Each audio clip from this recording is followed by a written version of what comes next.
lepas nih. Aduh. Pokoknya kayak digigit gitu. Sampai ya kelihatannya kan kayak jidatnya kayak ya nempel di kaca, ada bekas-bekasnya. Cuman saya langsung kalau kayak gitu tuh saya kejar gitu kan. Ya takut gitu. Cuman akhirnya saya ke balkon belakang, tapi pas sudah disamperin hilang. Kayak mana nih pocongnya gitu. Sampai akhirnya ya saya berani aja teriak, mana lu gitu, muncul sini, masa lagi sholat baru muncul gitu. Coba-coba untuk berani kayak gitu kan. Dan itu lumayan, menurut saya sih lumayan serem ya. Itu sih. Wedan, pocong ditantang. Salatnya jadi gagal fokus. Iya. Bukan lumayan serem, gimana sih? Bukan lumayan lagi. Karena ya kalau sebelumnya memang selama 2 bulan awal 2 bulan pindah ke gedung baru ini kayak ngelihat ada yang baru lagi tidur, terus tiba-tiba kita melek gitu, terus ngelihat ada orang ya berbulu gitu, tinggi hitam gitu berdiri. Itu kayak kita nggak terlalu terkejut ya, kalaupun terkejut kan ya tinggal majem aja gitu. Tapi kan ini posisinya sholat mau selesai gitu, sholatnya belum selesai, tiba-tiba ada yang gangguin gitu. Dan ya menurut saya sih itu serem. Lumayan sih. Scene itu selalu menyeramkan ya. Iya. Tapi harusnya Mas bersyukur. Biasanya orang-orang kan dengarnya, iya pocong jedukin kepala, only mendengar aja gitu. Tapi Masnya lihat langsung. Lihat langsung. Dan itu tuh kayak, aduh, ini aja ini cerita masih merinding gitu. Cuma kan saya takut aja gitu, kacanya pecah. Kacanya pecah lagi. Emang dia jedot-jedotin nggak tembus ya? Nah itu, saya kan kira kan harusnya tembus ya gitu. Tapi kenapa? Memang kan bekas-bekas, aduh apa ya, pokoknya kayak dia kan mukanya agak gosong gitu kan, Nah waktu dia jedot-jedot itu bekasnya ada di kacanya gitu. Jadi kayak ya darah-darahnya gitu, itu nempel, makanya saya samperin. Cuman waktu hilang bekas-bekasnya juga nggak ada gitu. Nah dibersihin sama dia kali. Nggak mau ngerepotin dia Pak. Mungkin okay. Ya. Makeup remover. maaf kotor. Cuma akhirnya kan saya cukup penasaran. Jadi saya ceritalah sama teman saya yang katanya dia punya pasangan gitu, bisa menerawang gitu kan. Nah, saya cukup penasaran aja, cuman belum diceritain dia udah langsung tahu ceritanya, kayak kamu mau ceritain ini kan pocong yang kayak gini kan, kayak gini. Kok bisa tahu ya gitu. Jadi bener ya gitu. Saya kira mungkin ya halusinasi, itu kan halusinasi terlalu nyata gitu. Wow. Kalau lagi lihat kayak gitu di kamerain gimana sih? Mana nih kamera? Bentar. Aku rekam dulu. Tar dulu. Yuk lanjut. Ceduk lagi. Aduh, ulang. Belum. Yuk kurang balik ke sana. Nah, baru ini hantu dieksploitasi ya. Aduh, minder nanti pocong ngomong. Ada saingannya. Belum. Mas Noca. Halo. Assalamualaikum. Halo Mbak. Bentar. Habis ini ya. Dia kurus banget loh sekarang. Oh iya. Apanya? Diet. Mukanya jentiknya itu. Kemarin baru ketemu. Mbak Miko tadi mau cerita apa? Oh enggak sih, ini pengalaman aku sama di kantor baru juga. Jadi tuh aku udah 2 bulan inilah pindah ya. Nah, jadi sedikit cerita di awal kalau kantor aku ini punya basement. Nah, waktu itu karena itu letaknya di Jakarta, aku kan dari Tangerang, jadi aku selalu datang pagi biar di basement itu nyampe sana jam 7, aku masih bisa tidur 30 menitan atau sejam lah, nanti jam 8 kurang baru aku naik ke atas absen masuk kerja. Nah itu ketika aku mau tidur itu padahal pagi-pagi ya, setengah sadar dan tidak sadar kan. Kalau mau tidur tuh kayak mata tuh masih kerayap tapi masih melek gitu kan. Itu di depan aku di samping mobil, di luar, posisinya dia di luar, itu ada kuntilanak Mas, mukanya nampakin. Waduh, langsung ngantuknya hilang, terus langsung kaget, langsung kayak kebangun, astagfirullahaladzim, ya Allah, apa itu tadi, gitu-gitu. Tapi pas akunya langsung bangun gitu, ya si penampakan itu hilang. Jadi dia cuma rambut kelimis gitu, cuma ya badan ke bawah aku nggak kelihatan karena kan ke ini kehalangan mobil kan. Nah itu satu.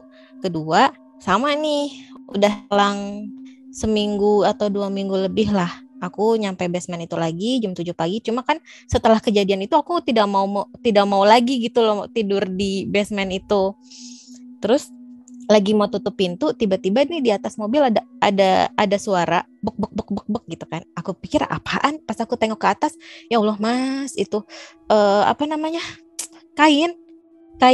Aku lihatnya tuh kain aja, tapi dia bersuara bek dan dia melayang nembus ke tembok gitu. Terus aku di situ langsung nge-freeze, aku blank, aku yang pokoknya benar-benar speechless, blank, sambil mikir itu tadi apa ya. Tapi kalau suara ya gitu, kayak suara kain dikibas-kibas gitu loh. Kayak kain dikibas-kibas, pok gitu. Warnanya putih, tapi ya sekilasan aja. Itu yang, aduh kayaknya nih basement nggak beres deh. Itu sih kejadian di basement di kantor baru aku tuh. Jangan lupa bawa kamera ya kalau begitu lihat yang gitu.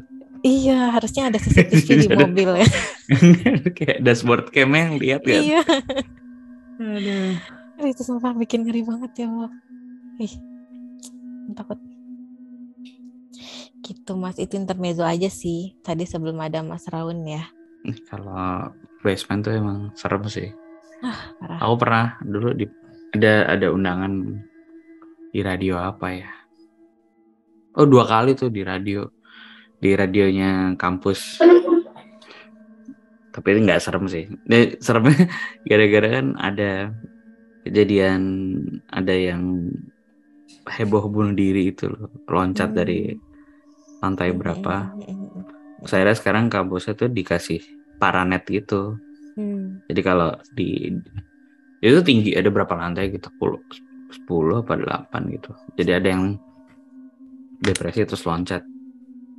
Sekarang di tengah kotak kampusnya itu ada paranetnya, ada jaringnya lah buat safety gitu. Jadi kalau ada loncat pasti nggak itu.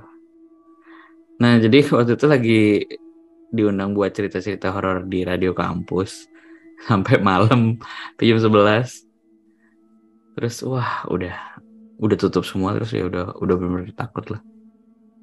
Pas sampai parkiran motornya gelap gulita di basement. Iya. Wah itu sih udah nggak mau tahu.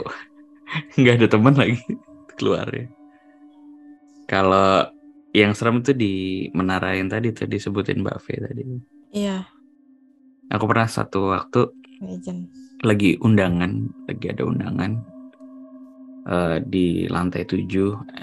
Enggak sih. Itu ya hari itu ada undangan di lantai 7 di parkiran P7. Nah, terus motorku tuh di B3. Nah, liftnya cuma satu dari basement itu menuju ke bawah. Nah, bawah itu cuma lurus doang, pokoknya lurus sampai B3. B3 parkiran motor itu juga bukan ruangan ya. Itu basement di bawah. Jadi langsung ke kiri langsung motor. Nah, aku mencet B3 tuh, Mbak. Gitu kan. Terus orang turun di ground. Nah, dari ground menuju B3 itu cuma aku doang. Begitu kebuka, aku tuh di dalam ruangan. Depanku ada pintu swing gitu ya, pintu swing. Tapi di dalam ruangan. Terus aku bilang, ini di mana ya? Terus aku keluar kan. Nah, aku keluar, di sebelah kanan tuh ada lorong. Di depan tuh ada pintu swing. Terus aku kan mikir, aku lagi di mana sih? Kok ada di depan lift ada pintu gitu. Terus karena aku udah maju mau buka, mungkin motornya di depan gitu. Aku mikir ada pintu swing itu baru keluar gitu kan. Ya aku dorong pintu swingnya tuh mati, kekunci. Jadi aku dorong nggak bisa, ceklek gitu. Mana liftnya keburu ketutup lagi. Terus aku kan takut, astagfirullah ini B3 di mana gitu. Terus aku mundur ke arah lift karena pintunya itu persis di depan lift. Terus aku mundur ke arah lift, aku buru-buru mencet karena itu di dalam ruangan. Jadi lorongnya tuh gelap, mati lampu. Terus akhirnya pintunya lift kebuka lagi, alhamdulillah. Ya udah mencet lagi ke lantai ground. Cek gitu. Terus begitu sampai ground ada orang. Terus aku nanya, "Mas, parkiran motor di mana ya?" "B3, Mas." "Ayo, saya juga mau ke B3." Ya udah, saya ikut, Mas. Kan kayak turun. Berhentilah di B3. Parkiran motor. Aku dari B3 mana coba? Berarti harus bawa orang sana ya. Hah? Harus sama orang sana berarti. Harus ada yang nemenin lah.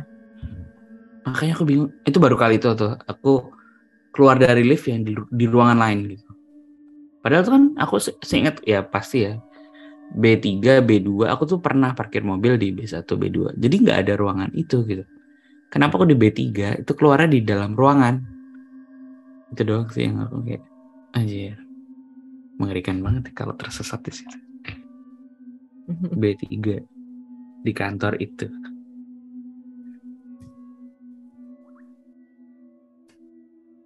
Baru pulang Mas Noca? Iya, baru pulang. Klimis banget. Makan tapi pulang makan. Pulang makan jam segini. Ya Allah. Jangan baru kemarin ketemuan sama Mas Noca. Iya. Surabaya. Kurang lama ya, Mas. Sister tiap kali ke Salatiga nggak pernah mau ngajak ketemuan sama aku. Takut ya? Enggak takut diajak berburu, anjir. Enggak salah lagi. Mana tuh di Surabaya juga diajakin Mbak Ana tuh. Ayo dong kita explore. Kamu aja Mbak. Sama Mas Noca mungkin yang lebih pemberani. Males. Aduh. Kalau aku mah nggak mungkin explore, Mister. Iyalah, ngapain juga. Panggil aja ke sini. Waduh. Dan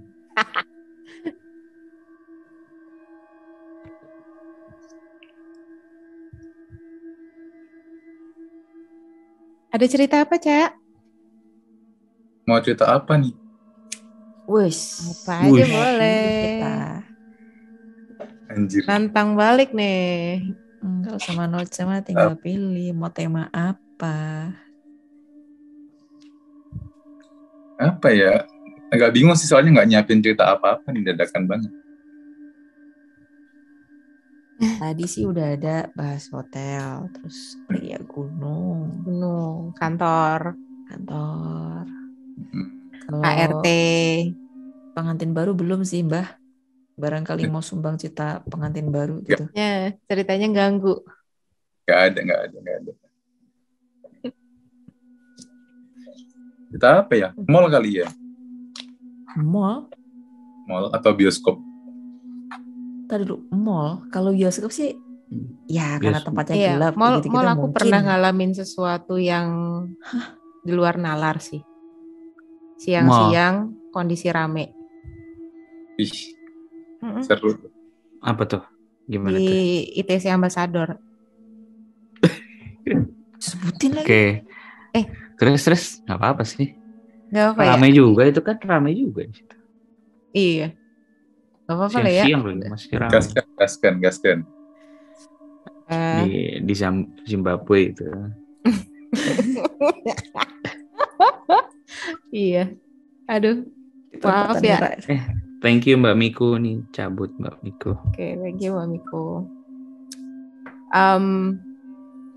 Waktu itu memang ada janjian sama temen sih. Terus kita pergi ke Ini nggak boleh sebut merek ya. Ya kayak Mhm. kayak coffee shop lah gitu. Yang sekaligus Hmm. jual-jual kue-kue kayak donat-donat kayak gitu. Saat itu aku ngeliat di antara kerumunan orang yang berjalan normal, itu ada bapak-bapak, mungkin kisaran usia hampir 80 tahun. Dia pakai baju rumah sakit yang belakangnya kebuka gitu loh. Yang belakangnya cuma di tali-tali pita-pita gitu kan. Dia tuh jalan begini. Kayak orang susah gitu. Kayak sambil nunduk gitu kan. Terus aku liatin, loh ini kok ada pasien rumah sakit kok nyasar ke sini gitu kan. Dia lewat gitu. Pas tepat di depanku, dari yang dia jalan posisi nyamping, aku ngeliat dia dari samping. Terus tiba-tiba dia berhenti gitu. Terus dia noleh begini. Noleh ngeliatin aku.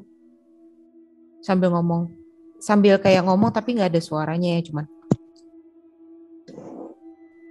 kayak gitu. Anjay. Terus aku kan ngeliatin dia kan. Maksudnya aku masih berpikir dia adalah orang gitu kan. Terus aku ngeliatin dia. Hah? Apa? Aku bilang gitu. Terus akhirnya udah karena aku jauh lebih muda dari si bapak itu, aku samperin. Bapak ngomong apa? Aku bilang kayak gitu. Udah kan, terus dia masih gitu. Tapi mukanya tuh datar. Flat, maksudnya tanpa ekspresi. Cuman dia ngomong sesuatu, komat kamit, gak ada keluar suaranya. Sampai aku giniin kupingku, ngomong apa sih? Hah, apaan gitu. Nah di situ orang-orang tuh udah mulai ngeliatin aku kan ya. Aku berpikir adalah orang-orang melihat si bapak ini, bukan ngeliatin aku. Gitu. Terus akhirnya karena aku nggak paham, aku bilang maaf ya Pak, saya nggak ngerti maksudnya bapak apa. Bapak dari rumah sakit mana? Dia masih komat-komit gitu kan. Maaf Pak, saya permisi dulu, saya nggak ngerti bapak ngomong apa. Udah, aku balik kan. Temenku tuh ngeliatin gitu. Ngeliatin aku gitu kan, sampai aku duduk dia ngeliatin aku gitu, sambil ngeliatnya tuh kayak yang canggung, kayak aneh gitu loh. Terus nama temanku ini kan Regina kan, kenapa Re gitu, kamu kan tadi kamu barusan ngapain Hel, itu ada bapak-bapak itu loh, pasien itu loh, aku nunjuk si bapak itu masih berdiri dengan posisi yang sama dan komat kamit dengan muka yang datar. Itu loh dia tuh, bapak itu tuh ngomong sesuatu yang aku nggak ngerti karena nggak ada suaranya. Hel, di situ tuh nggak ada siapa-siapa Hel. Kamu tuh ngomong sama siapa? Kata dia gitu. Aku terus diem. Terus aku ngeliatin bapak itu kan. Nah setelah beberapa detik ya, bukan menit. Setelah beberapa detik karena mungkin si bapak itu juga mau ngomong sama aku, dia kesusahan. Akhirnya dia posisi balik badan 180 derajat, terus dia jalan sampai akhirnya dia nembus tembok. Itu bener-bener nembus tembok yang kalau ngelihat Harry Potter waktu mau masuk di kereta apinya itu kayak gitu. Jadi set kayak gitu, masuk ke tembok gitu. Ya aku sampai tanya sama ke temanku ini kan, Re, di dekat sini ada rumah sakit nggak sih? Ada, emang kenapa gitu? Nggak tahu ya, aku kok penasaran deh. Nggak tahu, aku penasaran deh. Aku pengen cari tahu aja itu bapak itu, karena dia pakai baju pasien rumah sakit, aku pengen tahu gitu. Terus karena temanku nggak mau nemenin aku, ya udah akhirnya aku samperin rumah sakit terdekat. Kesulitan kan, karena nama aja aku nggak tahu kan. Akhirnya aku bilang sama perawatnya, ada nggak sih bapak-bapak kisaran usia hampir 80 tahun dengan ciri-ciri fisik seperti ini? Terus ditanya sama mungkin bagian resepsionis ya, aku nggak tahu namanya itu, administrasi. Terus bilang, ibu siapanya gitu? Oh saya kerabatnya. Kerabat dari mana? Saya kerabat jauhnya Bu. Oh gitu ya, iya. Kalau ciri-ciri yang Ibu barusan sebutkan tuh memang ada. Nah, kondisi pasiennya bagaimana, Bu? Memang aku nggak ketemu ya, aku nggak ngelihat wujud pasiennya itu. Cuman kalau dari administrasinya bilang si Bapak ini sudah 3 minggu koma. Jadi belum meninggal.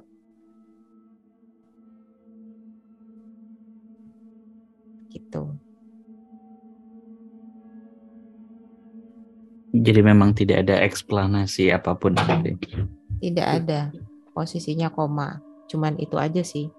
Dan Mengerikan. iya, ada beberapa orang kan yang memang cerita kalau koma itu dia Jalan-jalan.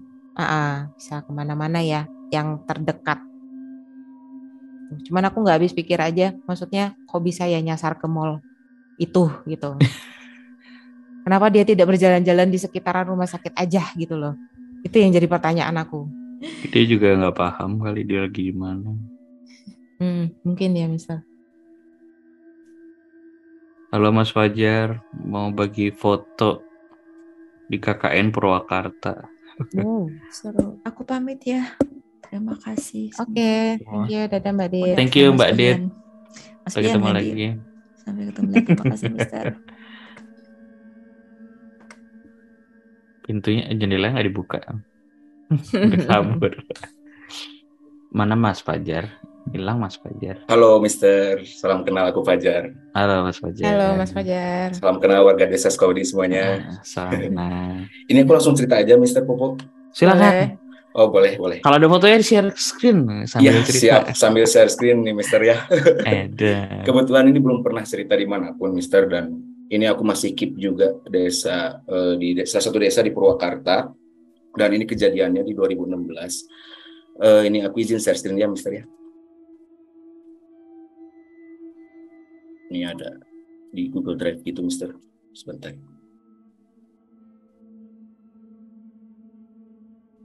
Nah, ini waktu itu tahun 2016 di salah satu kampus di Bandung, Mister, bersama beberapa orang teman saya. Mungkin saya nggak bisa sebutin nama-namanya karena udah lupa lagi.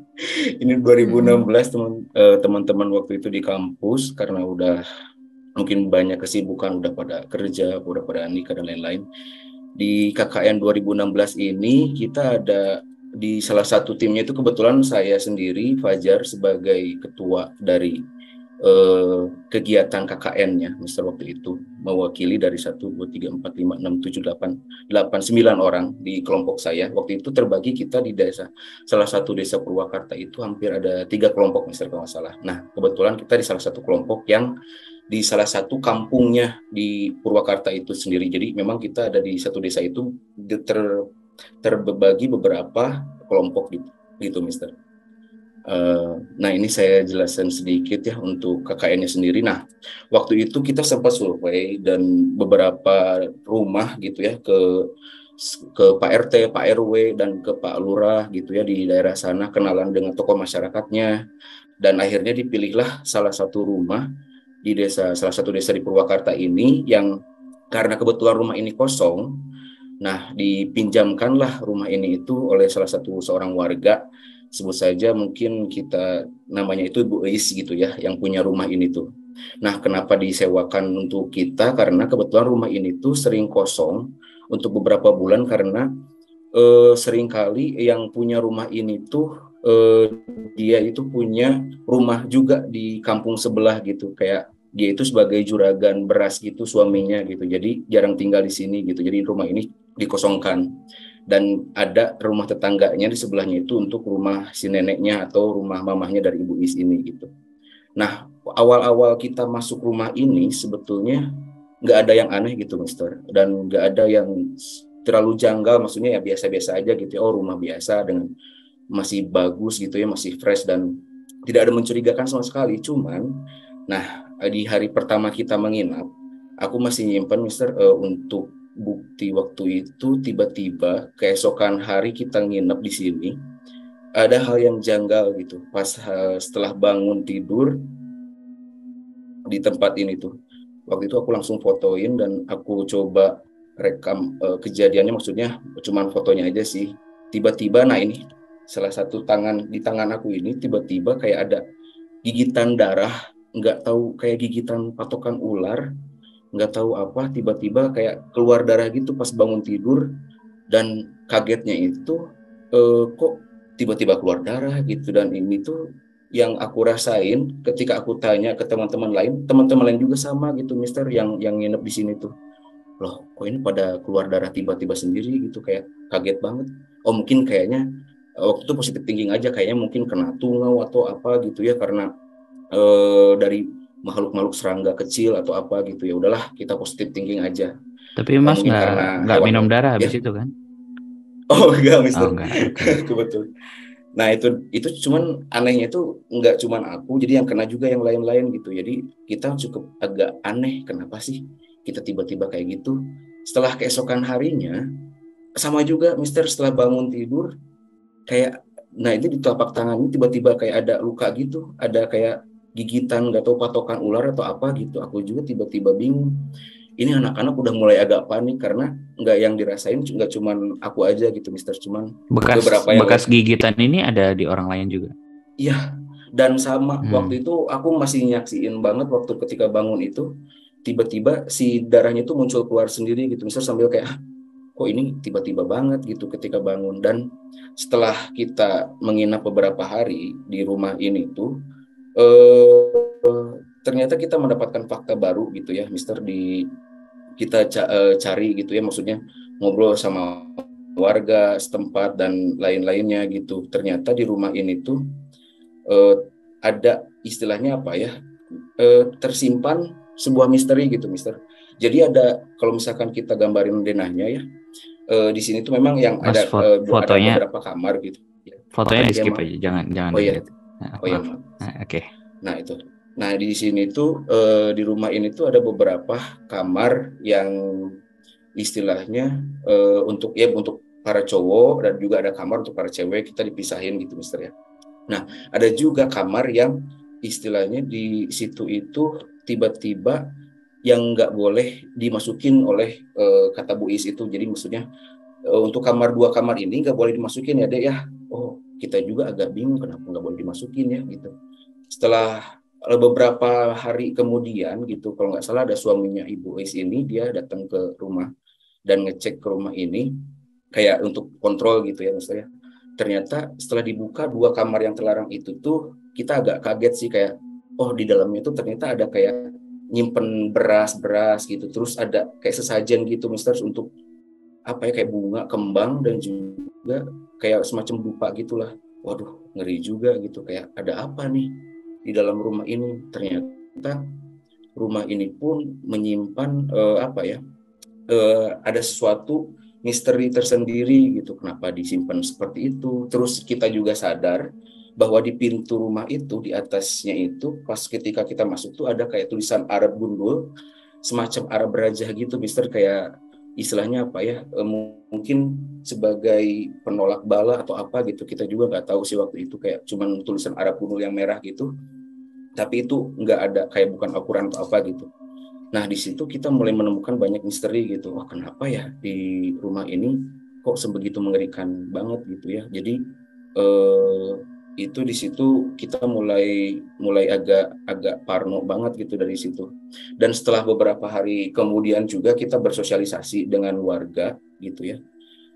Keesokan harinya itu kita kayak ketemu dengan warga-warga gitu, Mister, dan ketemu salah satu warga yang asli situ juga, istrinya dan suami, dan beliau itu merantau dari Bandung gitu ya ke Purwakarta. Dan di situ beliau bercerita banyak, Mister.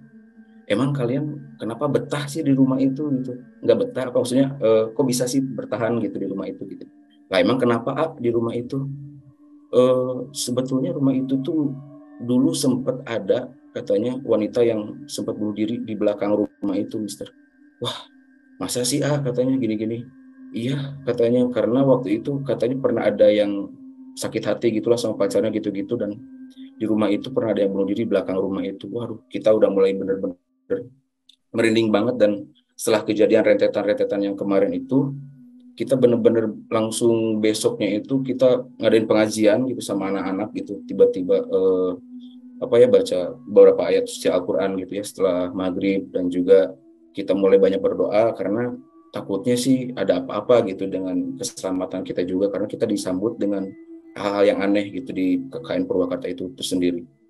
Nah, setelah kejadian itu tuh keesokan harinya udah mulai tenang kembali gitu, anak-anak dan semua rekan-rekan teman-teman kita udah nggak ada yang kena tiba-tiba darah keluar lagi atau apa gitu, dan setelah dibacakan doa akhirnya semuanya sudah kembali normal gitu Mister, dan tidak ada hal-hal yang mengerikan kembali. Nah di situ sih yang menjadi keanehannya tuh itu aja sih Mister, yang aku dapetin gitu Mister, itu aja sih. Thank you Mister. Penasaran sama gigitan itu apa ya? Nah itu dia. Saya juga pernah punya luka seperti itu ya. Tapi karena manjat pohon kelapa waktu KKN. Iya, jadi ada serangga yang bentuknya begitu. Tapi itu sampai kayak ada racunnya sih Mas. Jadi sampai kebas gitu ya rasanya. Iya Mister. Nggak tahu tuh. Saya bahkan nggak ditunjukin sama Pak Dukuhnya waktu itu. Katanya itu ada semacam entah serangga atau reptil yang memang ada di pohon kelapa gitu. Nah mungkin bisa jadi gitu ya, dari hewan-hewan seperti itu Mister. Tapi lucu juga ya kalau semuanya digigit vampir. Tapi sekarang Mas nggak bisa terbang kan? Oh enggak Mister. Oh enggak.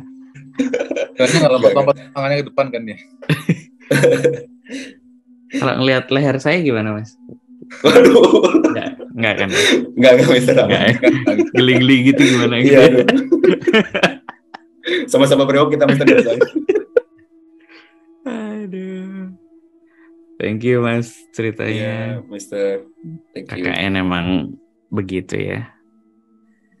Saya waktu KKN tuh pas gempa masih gempa berlanjut Jogja tuh.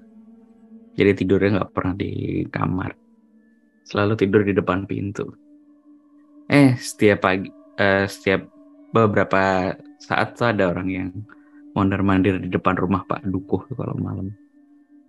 Tapi nggak tahu ya orang atau bukan. Ngeri juga Mister. Oh iya, sebenarnya nggak ngeri sih, tepatnya di Kulon Progo sih, tapi di kaki gunung tuh, di kaki bukit lah.